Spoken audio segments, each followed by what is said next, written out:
mencintai Allah. Selama ini sebenarnya pikiranmu masih terjebak materi. Kalau kritiknya Hussein Nasr, itu yang bikin kamu susah mencintai Allah. Bagi kamu yang dicintai itu harus cantik, dan rumusmu tentang cantik adalah yang kulitnya putih, rambutnya panjang, kan itu. Nanti ketemunya kuda yang warnanya putih. Lah ya kan kulitnya putih, rambutnya panjang. Oke, jadi jangan terjebak fisik. Coba katanya Ghazali ngajak mikir, coba ya kita renungkan. Mengapa Allah harus jadi cinta kita yang paling puncak? Yang pertama, kalau kita suka segala sesuatu yang bikin kita semakin sempurna. Kamu suka minyak wangi karena minyak wangi bikin kamu semakin sempurna baumu. Kamu suka apa saja, baju bagus karena baju bagus bikin kamu perfect penampilanmu. Padahal katanya Ghazali, coba dipikir, yang bikin semua itu, yang merealisasikan kamu sehingga puncak jadi sempurna, itu kan Allah. Kamu suka orang yang membantumu karena dengan dibantu kamu semakin berkualitas. Kamu suka orang apapun itu nanti yang bikin kamu semakin baik, semakin sempurna, Allah pada puncaknya. Harusnya Allah yang paling kamu sukai, katanya Ghazali. Dia harus nomor satu. Rumus kedua, kalau kamu suka pada orang, pada temanmu, pada tetanggamu yang sering berbuat baik padamu, suka jemput, suka nganter, suka SMS, suka mention di Facebook, itu kan berbuat baik. Malam-malam aja tanya sudah tidur apa belum. Ya, tapi hati-hati kalau sama-sama cowoknya, malah ngewatiri. Nah itu kan berbuat baik, seneng karena hatimu itu suka kalau ada orang berbuat baik padamu. Dan katanya Ghazali, loh, Allah itu justru kebaikannya puncak padamu. Semua dikasih padamu. Fasilitas apapun yang kamu butuhkan untuk hidup di muka bumi ini dikasih oleh Allah. Harusnya kamu jauh lebih suka pada Allah.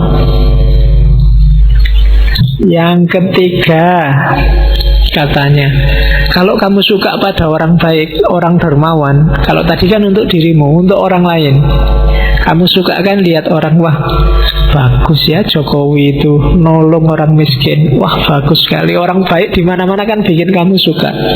Harusnya juga puncaknya juga Allah. Allah itu baik pada siapapun, bahkan yang terang-terangan melawan dia juga Allah baik. Yang tiap hari mencaci maki Allah, orang-orang ateis itu, yang nganggap Allah itu tidak ada, Allah itu jahat, Allah itu menyusahkan orang dan seterusnya. Loh, Allah masih berbuat baik pada mereka. Kalau Allah mau, begitu dia ngomong saat itu juga nyawanya hilang, bisa. Tapi kan enggak. Itu kan berarti orang yang baik luar biasa seandainya orang. Maka harusnya jatuh cinta kita pada Allah itu topnya. Kalau cuma manusia dia ada batasnya, kalau Allah nggak ada batasnya. Itu argumen keempat. Terus kalau kamu suka segala yang indah, segala yang cantik, bukankah menurutmu Allah itu maha indah, maha cantik, bahkan maha segalanya, kecuali mahasiswa. Ya, satu-satunya yang maha tapi bukan Allah itu mahasiswa. Nah, itu kan harusnya Allah yang paling kita cintai. Jadi pada puncaknya ternyata ada Allah. Allah itu maha indah, Pak. Ya saya bilang tadi, kamu nggak bisa menangkap kemaha indahan Allah karena pikiranmu terjebak fisik. Susah untuk mencintai sesuatu yang tidak fisik. Itu yang bikin kita susah untuk jatuh cinta pada Allah. Hubungan kita sama Allah selama ini bukan hubungan cinta, tapi hubungan formalitas. Atau jangan-jangan hubungan juragan sama buruh. Kadang-kadang dibalik, kamu merasa jadi juragannya Allah, kamu perintah-perintah. Ya Allah, mbok IP 4, masa nggak bisa 4 aja kan? Itu kan kamu doanya kan gitu, maksa-maksa Allah. Saya ada masalah nih, tolong diselesaikan. Kamu yang berbuat kok Allah suruh tanggung jawab. Ya, kamu perintah-perintah itu, untung Allah nggak ngomong juragannya siapa, buruhnya siapa. Kamu perintah-perintah. Jadi harusnya cintamu yang pertama ada pada Allah. Bikin alam secantik ini, itu sebenarnya salah satu bukti ya pasti dia maha cantik. Emangnya yang merumuskan ada cowok cakep atau cewek cakep itu kan ya Allah sendiri kan yang bikin rancangan. Dan itu pun dibikin sesuai standarnya manusia. Hewan juga mungkin punya standarnya sendiri. Dan itu kan kecanggihannya Allah. Tidak ada kan hewan jatuh cinta sama manusia misalnya. Ayam ya jatuh cintanya sama ayam perempuan, gak pernah sama cewek cantik. Cowok juga, mahasiswa juga jatuh cintanya sama mahasiswi, gak pernah sama ayam. Kecuali ayam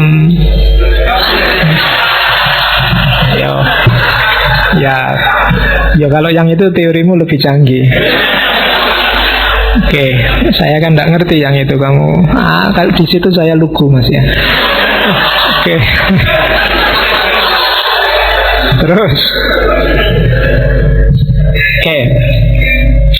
Terakhir katanya Ghazali, kalau orang mencintai sesuatu karena cocok dengan dirinya, misalnya kamu baik, suka juga sama orang baik. Kamu orangnya suka makan, kamu juga suka sama orang yang suka makan. Kamu orangnya suka humor, kamu senang juga orang sama suka humor, dan seterusnya. Kalau kamu jeli, coba kamu cek bahwa Allah sangat sesuai dengan dirimu, dengan hidupmu. Kamu apa aja, Allah ada mahanya. Kamu adil, Allah maha adil. Kamu suka kedekatan, Allah maha dekat. Kamu suka keakraban, Allah maha akrab. Ya kan, Ra'uf, Rafiq, dan seterusnya. Bahkan kamu suka ketegasan, Allah Syadidul Iqab pada yang salah. Ada semua, meski cocok. Makanya para sufi selalu nyuruh kita takholak bi ahlakillah, tirulah karakternya Allah. Kenapa kok bisa ditiru? Karena sama, sekufu sama kita meskipun beda level. Jadi Allah maha penyayang, kita menyayangi bisa. Allah maha pengasih, kita mengasihi bisa. Berarti sepadan. Harusnya kita jatuh cintanya sama Allah, katanya Ghazali. Lah kok bisa kita jatuh cinta pada yang bukan Allah? Pasti kamu sedang ketipu, katanya. Kamu ndak pol jatuh cintanya. Kamu masih main di level bawah. Coba pikir lagi, apa sih yang bikin kamu jatuh cinta sama harta? Harta bikin saya enak, Pak. Loh, Allah jauh lebih dari itu. Harta memenuhi kebutuhanku, Pak. Allah sejak dulu, sebelum kamu lahir masih di perut ibumu, dipenuhi kebutuhanmu. Apa yang bikin kamu jatuh cinta sama lawan jenismu? Ya enak, Pak. Enak apa nih, wong belum kawin? Ya kan? Loh, Allah berkali lipat bikin kamu enak. Bahkan gak cuma lewat jalur itu, lewat jalur makan, lewat jalur ilmu, lewat jalur minum, lewat jalur persaudaraan, persahabatan, kekeluargaan. Itu kan nikmat-nikmat yang luar biasa. Harusnya kamu jatuh cinta dong pada Allah, bukan pada yang selain Allah. Nah, itu argumennya Ghazali. Nah, ini kalimat tak potong dari Kimia Usahadah. Kebahagiaan tertinggi bagi seorang awam adalah surga. Sementara kebahagiaan tertinggi bagi orang-orang khawas adalah ridhonya Allah. Jadi surga itu iming-iming bagi orang biar dia jalan menuju ridhonya Allah. Sama kayak anak kecil itu loh, ketika dia belum bisa jalan berdiri, untuk mancing dia bisa berdiri, ibunya ngasih, ayo pisang, ayo, pokoknya kegemarannya dia ditaruh di depannya biar dia berdiri meraih itu. Cuma targetnya ibunya biar anak ini berdiri dan bisa jalan. Ya kalau dia nyampe dikasih sih pisang itu, tapi intinya kan alhamdulillah sekarang bisa jalan. Jadi itu logikanya surga sama ridhonya Allah. Kalau kamu menuju surga, kamu dapat ridhonya Allah. Dan juga sebenarnya kalau kamu menuju ridhonya Allah, surga jadi nggak penting. Kalau kamu sudah jalan seperti maunya ibumu tadi, pisangnya nggak penting lagi. Jadi ya dulu mungkin orang apa-apa kan serba matematis, sama Allah juga dagang, kalau gini untungnya apa, kalau gitu untungnya apa. Sementara mikir abstrak agak susah. Maka ditawarilah dengan jannah, dengan surga yang ilustrasinya sangat fisik, ya sesuai jangkauan pikiran masyarakat zaman itu, bahwa di surga besok ada kolam susu, kolam madu, ada bidadari, ada, itu kan fisikal. Tapi puncaknya adalah sebenarnya keridhaan Allah. Apa tidak boleh Pak saya mimpi ke surga? Boleh. Jalan menuju surga adalah jalan yang sama sebenarnya menuju keridhaan Allah. Cuma kalau terminal akhirmu surga dan kamu berhenti di situ, matok di situ, mungkin kamu nggak ketemu keridhaan Allah. Akhirnya ibadahnya jadi matematis, disuruh apa-apa dihitung. Kalau saya sholat duha untungnya apa? Wah, rezekimu lancar. Oke. Ya kan? Kalau saya sholat tahajud apa? Wah, semua kebutuhanmu dipenuhi. Oke. Kan selalu gitu kamu negosiasi. Begitu kamu sholat duha lama, rezeki tidak lancar-lancar Pak. Jangan-jangan bohong. Ya kan? Karena kamu pertimbangannya matematis, seolah-olah Allah nggak ngasih apa-apa padamu. Karena hitunganmu ya harus kaya dengan sholat duha. Kalau saya sedekah 1.000, nanti dapatnya 70.000, benar Pak? Iya, janjinya Allah. Begitu nggak dapat 70.000, wah bohong kan mana? Ya kan? Jadi itu yang manusia awam, katanya Ghazali, mikirnya selalu ke situ. Tapi ya enggak apa-apa, karena itu jalur yang sama kok menuju keridhaan Allah. Kalau memang enggak nyampe ya harus begitu retorikanya. Cuma semua innalillahi wa inna ilaihi, bukan wa ilal jannah. Semua dari Allah dan akan kembali ke Allah. Oke, terus ya. Nah, tadi kenapa kok kamu gagal mencintai Allah? Kenapa kok kamu gagal kenal sama Allah? Ini Ghazali mengidentifikasi ada 6 orang, ada 6 sebab. Yang pertama adalah kamu tidak yakin Allah itu ada. Jadi contohnya orang-orang kafir. Kita punya gaya ini mungkin di level tertentu nggak sedahsyat orang kafir, tapi puncaknya yang jelas orang kafir, dia tidak ngakui kalau Allah itu ada. Dia menganggap dunia seisinya ini ada dengan sendirinya. Ya mungkin karena kombinasi antara zat apa, sel apa, dan seterusnya, dunia ini ada. Katanya Ghazali, orang-orang ini kurang piknik. Oh, bahasamu kan gitu sekarang. Jadi orang-orang ini nggak pernah piknik. Itu kayak orang yang melihat tulisan tapi nganggepnya tulisan itu ujuk-ujuk ada. Ujuk-ujuk tiba-tiba ada. Yang nggak Jawa kan bingung kamu memahami ujuk-ujuk. Jadi ada gaya orang kayak gini. Orang yang nggak yakin Allah itu ada, ya nggak akan mengenal Allah. Kita kadang-kadang gitu kan, keyakinan kita. Allah kan sering bilang ana inda dzanni abdi. Kalau kamu anggap Allah itu itulah keberadaan Allah. Kayak kamu berdoa kan, kamu kan doa dikabulkan katanya Allah kan ya sesuai keyakinanmu. Misalnya saya itu bodoh Pak, sejak dulu IP tidak pernah lebih dari 2. Ya berdoa aja supaya IP-mu 4. Tidak mungkin Pak. Ya itu hasilnya itu. Keyakinanmu tidak mungkin, ya tidak mungkin memang. Jadi Allah inda dzanni abdi. Pak, wajah saya kayak gini, apa ya bisa dapat yang cakep besok? Tidak mungkin Pak. Ya meskipun kamu berdoa sementara kamu merasa tidak mungkin, yes, sejumlah itulah Allah masuk dalam doamu. Saya anaknya orang miskin ya Pak, apa bisa kaya ya. Nah kamu berdoa kaya tiap hari ya siapa tahu. Tapi kamu nggak mungkin, ya sudah enggak. Allah intervensi sejauh keyakinanmu. Jadi kamu tidak akan kenal Allah kalau kamu memang nggak ingin kenal. Mungkin kamu merasa lebih penting kenal Rhoma Irama, Ahmad Dhani, Ahok, atau SBY atau Jokowi. Buktinya kalau ketemu salaman, kamu masukkan Facebook, kamu masukkan WA, habis salaman sama tokoh A, jejer sama tokoh B, kan gitu kamu tiap hari. Tapi kan kamu nggak terlalu wow kalau sedang wah ini aku baru kenalan sama Allah, nggak ada. Bahkan mungkin tidak pernah ada yang bikin status begitu. Ya, kalau ada mungkin kamu langsung dibully bareng-bareng sama teman-temanmu. Dianggap Islam anyaran. Wah, Islam anyaran sih, kayak ngerti kalau ada Allah. Padahal yang bilang gitu mungkin dia juga belum kenal sama Allah.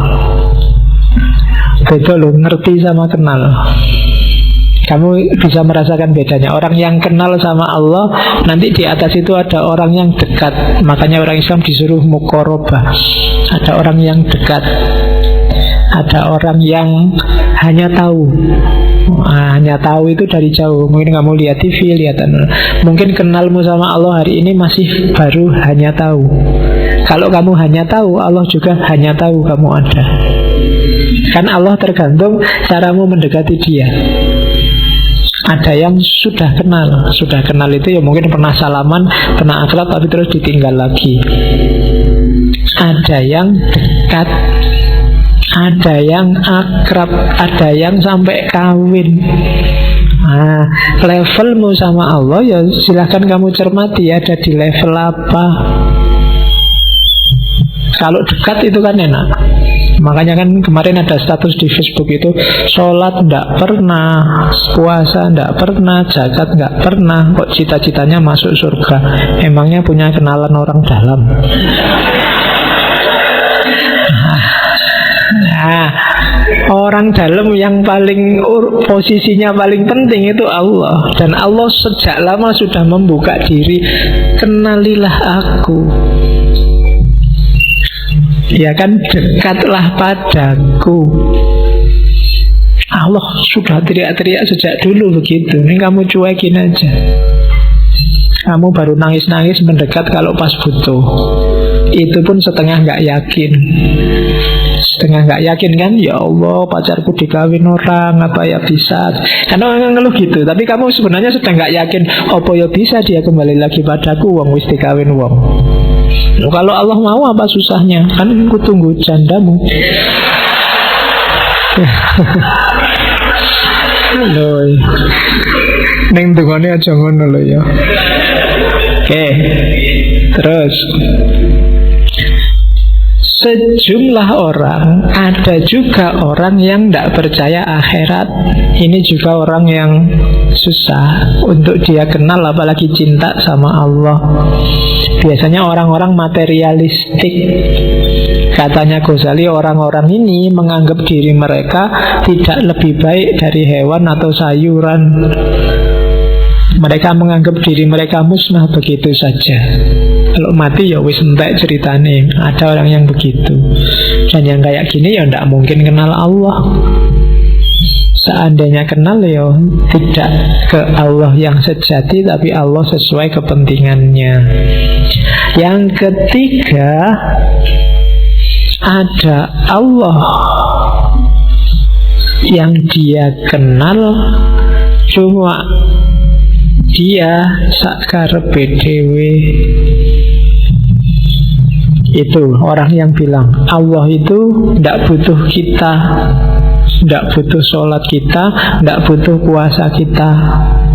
Apa sih gunanya puasa kita yang kayak gitu ke Allah, sholat kita yang kayak gitu ke Allah? Sudahlah, biar aja, tidak usah. Yo percaya Allah tapi nggak pakai ibadah-ibadahan lah. Allah emang butuh itu. Yang kayak gini juga tidak akan kenal, tidak akan sampai pada Allah. Jadi ibadah itu, sholat, puasa, zakat, itu katanya Ghazali kayak dokter. Allah nyuruh kita sholat, zakat, puasa, kayak dokter ngasih kita resep. Ya bisa sih kita cuek aja, resep ya resep. Emangnya kalau nggak tak tebus, nggak tak beli, mau apa dokternya? Ya dokternya katanya Ghazali ya memang nggak ngapa-ngapain, cuma yang rugi kamu nggak jadi sembuh. Sakitmu permanen, cepet mati. Loh iya kan, kalau kamu nggak manut sama dokter kan itu. Dokter sudah teriak-teriak bilang, ojo ngerokok. Contohnya rokok menggerudis. Itu hati-hati jantungmu misalnya. Alah, sejak dulu ngerokok juga ndak apa-apa. Terserah dokter mau ngomong apa. Ya dokternya nggak kena efek apa-apa. Ya, yang batuk juga kamu, bukan dokternya. Yang merokok membunuhmu itu kan di covernya rokok itu ya dirimu, bukan yang lain. Nah itu analoginya Ghazali. Oke, makanya kalau merokok yang ikhlas. Ya, jadi maksudnya ikhlas, ya Allah apapun dampaknya aku ikhlas, biar nggak jadi pikiran. Oke, terus ada kelompok keempat. Ini biasanya kadang-kadang dipakai pada kelompok liberal yang agak ekstrim. Jadi dia bilang biasanya alasannya HAM atau kemanusiaan. Ya kan, misalnya itu kan, masa syariat nyuruh kita menahan amarah, nahan syahwat, nahan munafik. Loh, syahwat itu kan alami, amarah itu kan natural. Boleh dong orang marah. Seks itu kan dorongan alamiah. Kalau aku suka, dia suka, tidak ganggu orang lain, ngapain yang lain cerewet. Itu kan mikirnya alamiah kok. Nah, cara mikir kayak gini, katanya Ghazali, dia sebenarnya sama, kurang piknik. Jadi mikirnya setengah-setengah. Iya bener, itu dorongan alamiah. Agama juga nggak nyuruh mengeliminasi dorongan itu, cuma diatur. Agama cuma ngatur, akalmu juga ngatur. Biar apa? Hidupmu semakin berkualitas. Hidup ini nggak kacau. Kalau kamu seks bebas, bebas-bebas, rusak hidupmu. Tiap kali ketemu perempuan, ayo, oke, kamu juga oke, aku oke, ayo. Kalau ngono, iya, rusak hidupmu. Nanti nggak peduli siapa dia, yang penting gelem. Jadi kacau. Makan juga begitu. Bukan berarti yo alami sih makan, natural aja makan, tapi ya diatur. Nabi nyuruh jangan sampai terlalu kenyang. Kemudian macam-macam, wala tusrifu, jangan makan A, jangan makan B. Itu sebenarnya bukan kok jangan apa kamu nggak boleh makan, tapi pahamilah batasnya orang makan, pahami caramu melampiaskan hasrat. Bukan berarti nggak boleh itu, tapi kamu harus sah dulu, kawin dulu, biar jelas aturan mainnya. Ya kayak orang sepak bola itu harus ngerti batas pinggir lapangannya mana. Kalau enggak nanti sampai di luar stadion masih sepak bola. Lah kan tidak ada gunanya. Atau sudah di-bridge sama wasitnya, pertandingan berakhir kamu masih asik di situ, ya tidak ada gunanya. Jadi agama itu ngasih kita batas. Jadi biar kita ngerti batasnya. Yo alamiah iya, cuma Agama ngasih kita petunjuk melampiaskan yang alami itu apa. Kalau cara mikirmu kayak gitu, katanya Ghazali, ya tidak akan kenal Allah. Terus yang kelima, orang-orang yang permisif.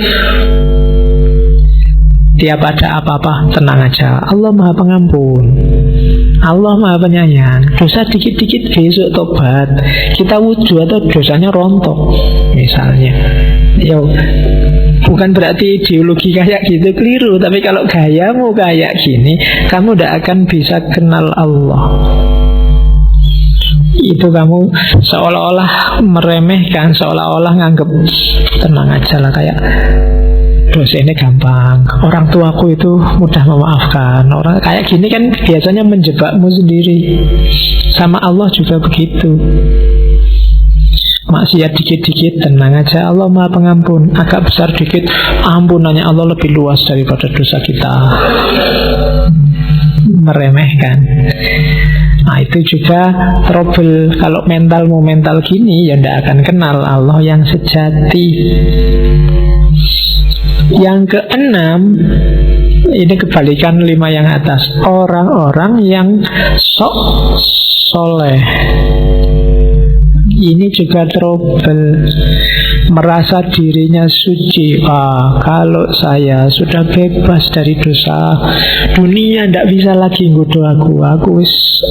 Nah, itu juga katanya Ghazali bahaya. Jadi tak bacakan aja ya. Kalimatnya agak nyelekit kalau bagian ini.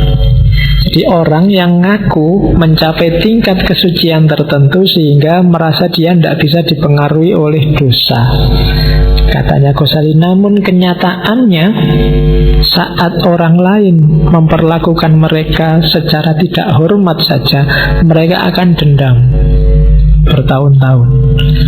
Terus jika ada di antara mereka yang tidak mendapatkan sebutir makanan yang menurutnya adalah haknya, maka seluruh dunia rasanya sempit ya, dan gelap.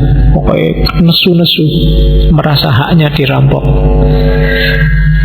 Katanya Ghazali, mereka ini, para mistikus palsu ini, kadang-kadang berpura-pura tenggelam dalam samudera ketakjuban. Tetapi jika kau tanyakan pada mereka apa yang mereka takjubkan, mereka tidak mengetahuinya. Jadi tiap hari dia merasa, wow, luar biasa Allah itu, luar biasa. Tapi dia wow-nya yang luar biasa. Kalau ditanyain yang diwaukan itu apa sih, tidak tahu. Pokoknya wow aja.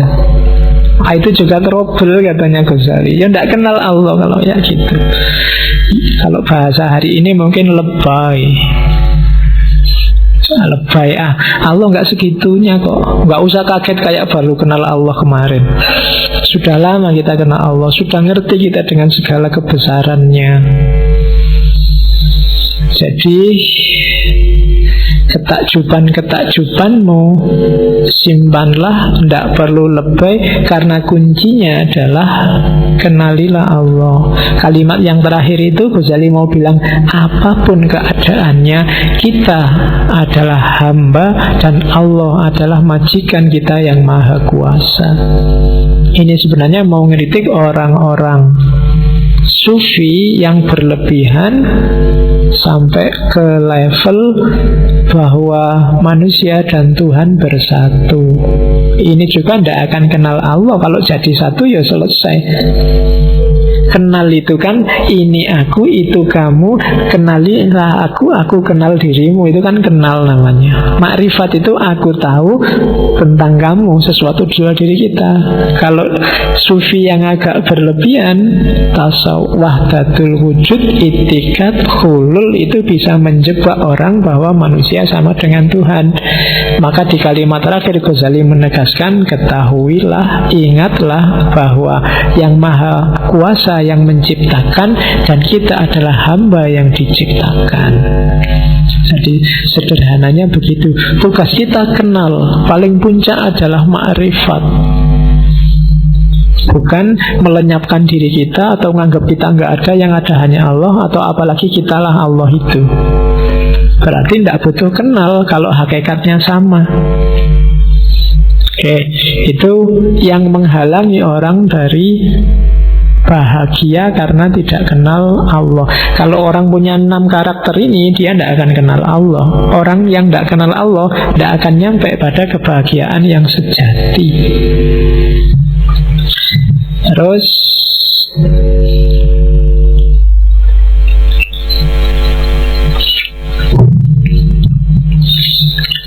kenal diri, kenal Allah, dan sekarang kenal juga tentang dunia.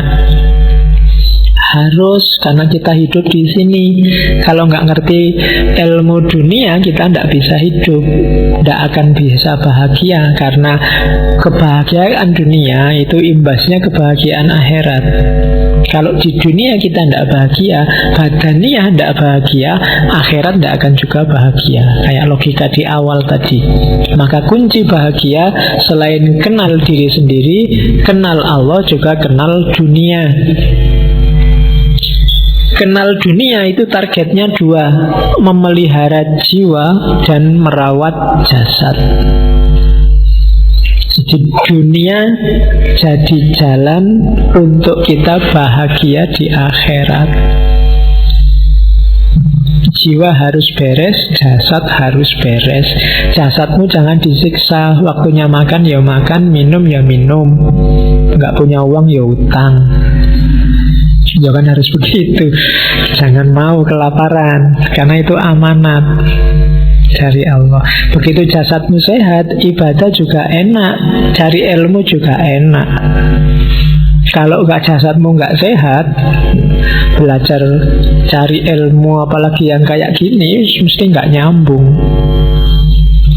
Kamu tidak memelihara jasadmu, jarang tidur, jarang makan, jarang olahraga, ya nanti yang lain juga tidak maksimal. Jadi pelihara jasadmu. Ya sekali-sekali kamu pijet, spa, ya memanjakan diri kalau ada uangnya. Kalau nggak ada ya pijet-pijetan, sak-sakan. Loh, itu memanjakan diri. Yuk kita saling memanjakan. Nah, pijet-pijetan apa. Oke, jadi dunia harus dikuasai.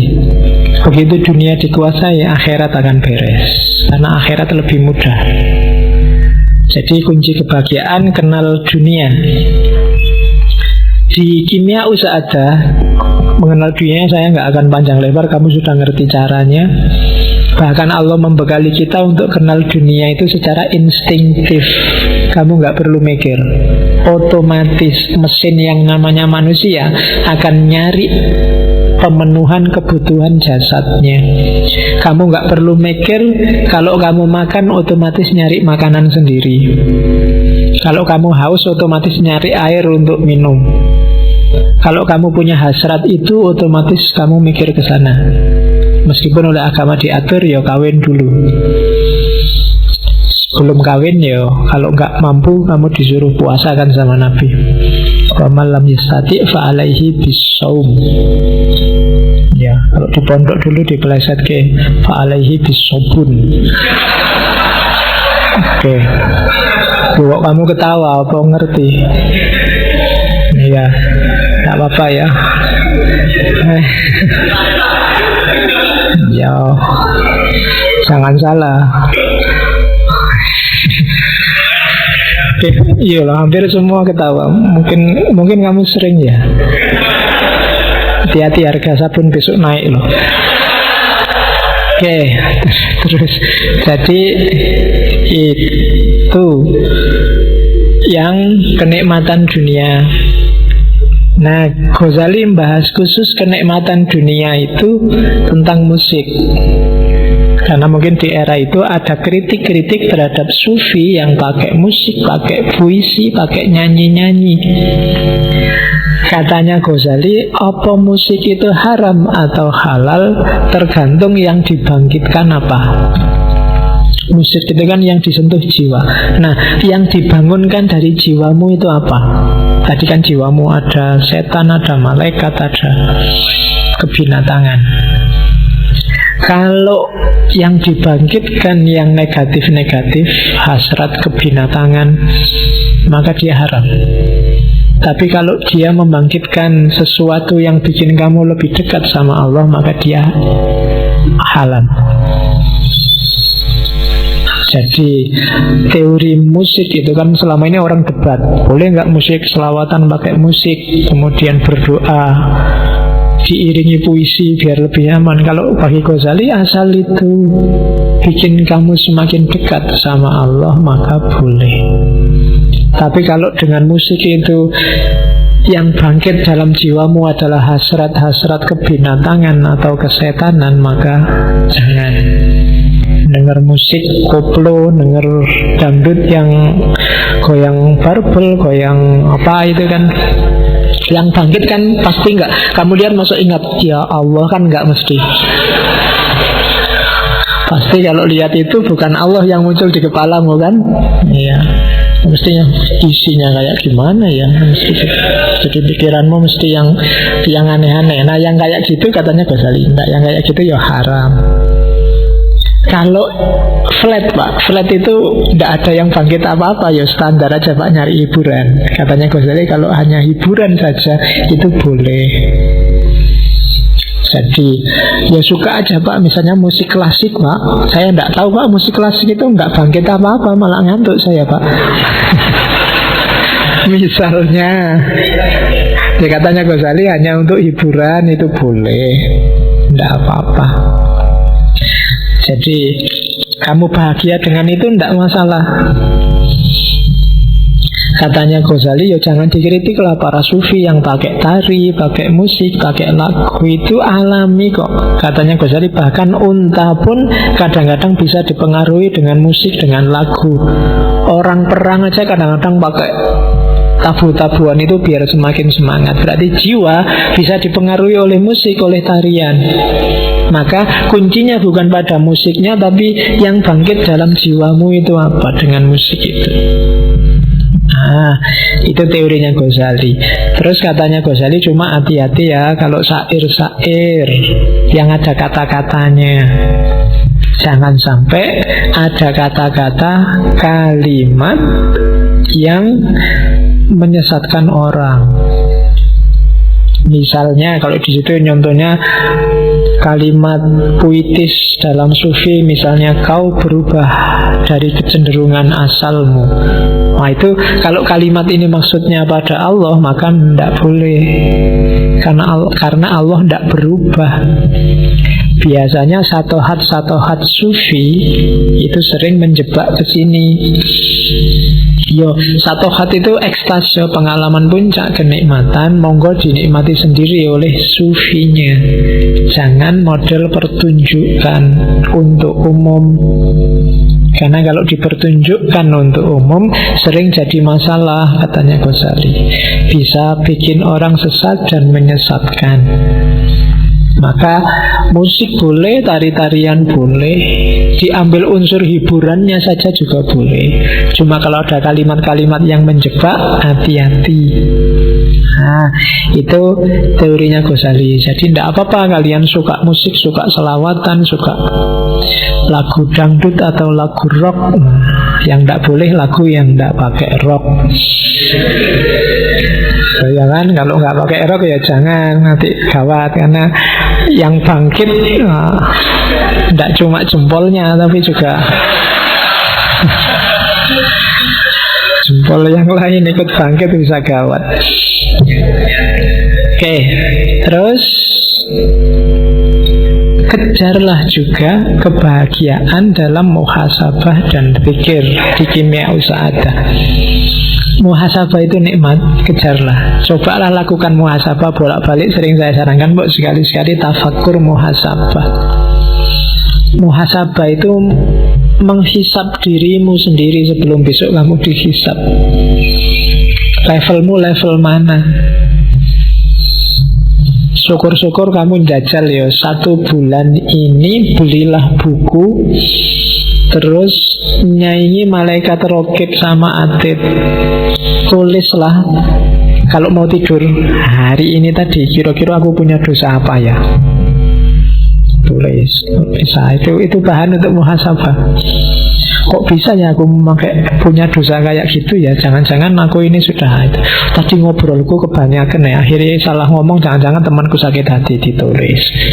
Tadi aku seharian gak ngapa-ngapain, cuma ngurusi HP, terus mendelengi HP, terus itu tulis, dan seterusnya. Itu muhasabah namanya. Itu yang tak tulis di situ, contoh sampelnya muhasabah dari Kimia Sa'adah.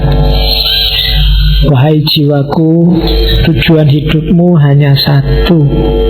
Meski sedetik, saat yang telah lewat tak akan bisa dikembalikan, karena dalam perbendaharaan Allah bagian nafasmu sudah ditentukan, tak bisa ditambah atau dikurangi.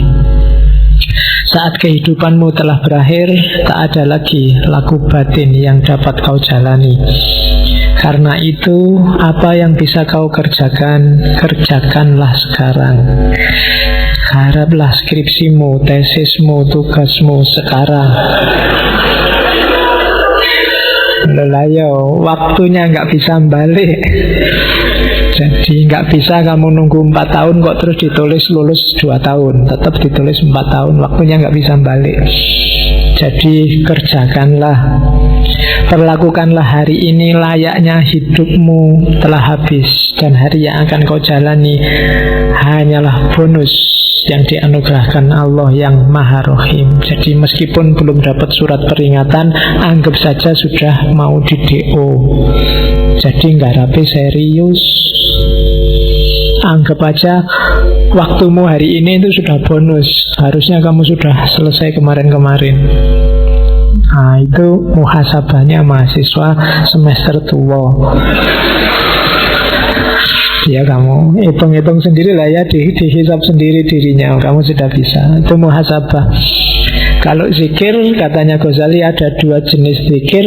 Yang pertama zikirnya para wali. Zikirnya para wali itu anytime, setiap detik, dimanapun, kapanpun, semua gerak tubuhnya adalah zikir, tidak cuma mulutnya. Ada juga zikir ashabul yamin. Zikir ashabul yamin itu kalau ingat ya zikir, kalau enggak ya lupa. Tidak apa-apa, begitu ingat zikir lagi.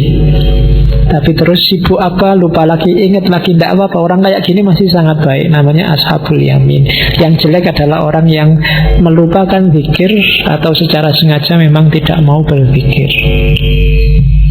Zikir itu enggak harus kamu patok sekian ribu kali dengan kalimat apa. Yang penting hatimu merasa bahwa ada Allah yang selalu mengawasimu, Allah yang hadir selalu dalam hidupmu. Terus rasakan itu. Orang yang makomnya wali itu sudah merasa tiap hari jejer sama Allah. Jadi otomatis seluruh gerak tubuhnya itu gerak tubuh yang berzikir. Jadi itu 2 jenis zikir. Kita mungkin masih di makom yang kedua, atau minimal kita harus ada di situ. Begitu kita sibuk apa, Allah lupa, kelupaan. Tapi tiba-tiba, oh iya, aku kan harus Allah, balik lagi ke Allah. Nanti sibuk lagi mikir, apalagi harus balik. Jadi terus bolak-balik gitu, tidak apa-apa. Paling tidak yang semacam itu namanya ashabul yamin. Dan Ghazali juga ngomong kebahagiaan perkawinan. Saya nggak bisa ngomong banyak yang tentang ini. Bukan kamu baca sendiri, tapi kamu alami sendiri besok. Bagaimana kebahagiaan perkawinan. Cuma yang tak tulis di situ yang ketiga itu, Ghazali punya kriteria sendiri. Besok kalau nyari istri apa nyari suami, yang pertama perhatikan akhlaknya. Kalau di hadis itu kan agamanya. Cuma katanya Ghazali jangan salah, yang dimaksud agama situ bukan yang rajin tahajud atau yang tiap hari puasa, tapi terutama dari agamanya lihatlah akhlaknya. Karena kadang-kadang ibadah formalnya bagus, akhlaknya jelek, perilaku sehari-harinya rusak, menyusahkan orang lain. Saiful Jamil itu puasa Senin Kemis, sholat tahajud. Jadi habis sholat tahajud, asistennya mau dibangunin sholat subuh, kok yo cuma pakai celana pendek. kejadianlah itu. Jadi akhlaknya tidak beres meskipun ibadah formalnya beres. Maka pertama-tama lihatlah akhlaknya. Syukur-syukur akhlaknya nyambung sama ibadah formalnya. Ngajari orang untuk sholat itu lebih mudah daripada ngajari orang untuk jujur, untuk sabar, untuk tekun. Jadi katanya Ghazali, yang pertama akhlaknya. Begitu akhlaknya rusak, maka agama juga akan cepat sekali rusaknya. Jadi pertama-tama pilihlah agama. Cuma dari agama itu pilihlah yang pertama, ceklah akhlaknya. Jadi kalau besok kamu nelisik orang yang mau jadi istrimu apa jadi suamimu, ya biasanya kalau orang kampung sholat ndak, puasa ndak, iya bagus-bagus saja. Cuma selain itu tanyakanlah akhlaknya, perilakunya pada orang tua, pada tetangganya, pada teman-temannya, kesan mereka dan seterusnya. Jadi yang pertama akhlaknya, yang kedua kebiasaannya tiap hari apa. Itu menentukan loh. Kalau nggak cocok sama kebiasaanmu tiap hari, itu bisa jadi masalah. Kalau malam, Pak, saya sukanya tidur habis isya sampai subuh. Jangan nyari istri atau suami yang kalau malam nggak pernah tidur, tahajud terus misalnya habis itu, alamat itu mesti rame, ya kan? Ya kecuali kamu bisa ngajari suamimu, istrimu, ya mas tahajud ya tahajud. Cuma ya karena sudah punya istri, ya sujudnya agak lama kalau tahajud. Harus bisa ngajari tabiat, harus menyesuaikan. Yang ketiga kecantikan, paling tidak menurutmu ya. Ya kan, cantik, tidak cakep, itu kan sifatnya agak subjektif. Maka begitu kamu melamar seseorang, kesanmu harus ada bahwa dia cantik, bahwa dia cakep, entah dilihat dari bagian mananya. Pokoknya harus ada itunya. Kalau enggak, ya kamu tersiksa sampai mati. Kawin tidak ada bagus-bagusnya sama sekali. Abot itu wes. Jadi paling tidak harus ada kerenteknya, bahwa wah, meskipun orang lain dulu kok mau kayak gitu, nggak apa-apa. Yang penting kamu sendiri merasa bahwa dia ada unsur cakepnya, entah dilihat dari belakang apa dari atas. Oke, terus yang keempat sama Ghazali dibahas juga tuntutan mahar. Mahar itu katanya Ghazali jangan mau terlalu mahal, mesti di belakang jadi masalah, atau terlalu murah juga akan jadi masalah. Sekarang kan murah, kamu bondo 20.000 beli Quran sama sajadah, atau nunggu dikasih sajadah temenmu yang habis umroh kan sah sudah. Ya kan, itu terlalu murah. Oke, dulu saya punya temen itu masih kuliah sudah nikah, maharnya seperangkat alat sholat. Cuma karena sebelum ijab itu diajak ngobrol sama KUA-nya, sekolahnya di mana? Sekolahnya di IAIN. Waktu ijab kabul dia salah, harusnya seperangkat alat sholat, keliru seperangkat alat sekolah. Dibayar tunai ya. Enak kalau seperangkat alat sekolah kan, pensil, pulpen itu. Oke, ya, dan yang terakhir boleh juga memperhatikan keturunan. Oke, kuncinya bahagia kayak tadi ya, membereskan nafsu sama amarah. Hasilnya nafsu sama amarah itu akhlak yang mulia. Untuk akhlak mulia katanya Ghazali, jalannya ada 3. Bisa dipaksa, bisa dibiasakan, bisa dengan cara tafakkur. Ada orang yang mikir tidak bisa, dilatih nggak bisa, atau tidak mau, maka harus dipaksa. Jujur itu kalau memang susah sekali ngelatih orang jujur, dipaksa. Mungkin dibikin undang-undang, dibikin hukum, barang siapa nggak jujur dihukum. Itu paksaan. Karena manusia itu mudah ketipu. Maka untuk bisa bahagia, taklukkan dirimu, dan hasilnya menaklukkan diri, itu akhlak mulia. Untuk membentuk akhlak mulia, paksalah. Atau seandainya unsur paksanya kurang kuat, biasakan. Pak, saya biasanya bohong ya Pak, ya pelan-pelan, jujur dikit-dikit. Pak, saya sholat malam itu berat ya Pak, yo habis isya, pelan-pelan, nanti lama-lama terbiasa. Biasakan aja. Karena manusia itu tidak ada sesuatu yang ringan apa berat kecuali dia sudah dibiasakan. Kalau dibiasakan yang berat bisa jadi ringan. Kalau nggak terbiasa, ringan pun jadi berat luar biasa. Sholat duha misalnya itu kan ringan, pagi kamu nganggur tidak ada apa-apa. Tapi kalau nggak dibiasakan juga rasanya sangat berat. Jadi biasakan. Dan yang terakhir, untuk lebih memudahkan pembiasaan, akalmu harus setuju. Untuk akalmu setuju, tafakkur, mikir. Dan untuk belajar mikir yang benar, kamu harus ngerti filsafat. Ya, makanya kamu ada ngaji filsafat. Terus orang yang akhlaknya jelek di kimia itu ada 4 jenis. Perangilah 4 jenis akhlak jelek ini. Yang pertama orang bodoh. Yang kedua sudah bodoh sesat. Yang ketiga sudah bodoh sesat fasik lagi. Yang keempat sudah bodoh sesat fasik jelek. Iya, numpuk itu. Perangilah. Ya, yang lebih nomor 1, orang bodoh itu gampang diatasi. Bodoh tapi sesat, jalannya salah, ya gampang diingatkan dari kesesatannya. Lebih susah nomor 3, sudah bodoh sesat fasik. Fasik itu berarti memang dia niat melakukan kejelekan. Nah itu lebih susah diingatkan. Atau jelas ingin melakukan kejelekan dan dia sendiri memang jelek aslinya. Oh, itu lebih susah lagi. Jadi perangi 4 hal ini. Jadi lawannya akhlakul karimah itu akhlakul madhumah. Akhlak madhumah itu 4 karakternya ini. Dan ini trouble-nya katanya Ghazali. Setelah ini takluk, orang bisa masuk karena akhlakul karimah. Dan akhlakul karimah itu kuncinya adalah menaklukkan diri sendiri. Kuncinya menaklukkan diri sendiri, kenali diri. Ya kayak tadi, kenali Allah, kenali duniamu, maka akhiratmu akan bahagia. Nah, itu kimia ussa'adah dari Ghazali.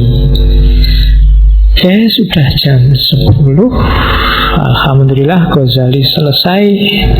Insya Allah kapan-kapan kita lanjutkan Ghazali seperti saya bilang tadi dengan kitab-kitabnya yang lain. Minggu depan kebahagiaan, kurang 1 sesi lagi kita masuk ke Jawa.